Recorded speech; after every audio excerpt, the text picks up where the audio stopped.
যে আমরা যেমন বলছি যে ব্যবসা বাণিজ্যের পরিস্থিতিটা তেমন একটা ভালো না, তার চাইতেও বেশি শক্তিশালীভাবে বলছেন যারা ব্যবসায়ী নিজে তারা, এবং অনেকেই বলছেন যে তাদের সারা জীবনের ব্যবসা জীবনে এত খারাপ অবস্থা দেখছেন না।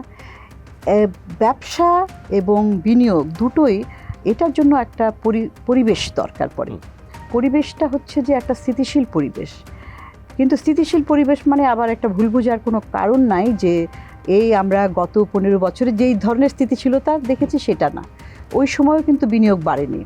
আপনার ব্যক্তি খাতের বিনিয়োগ কিন্তু 23-24% 10 বছর থেকেই।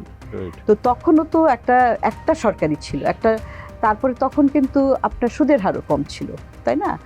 তো কিন্তু বিনিয়োগ তো বাড়েনি ব্যক্তি খাতের।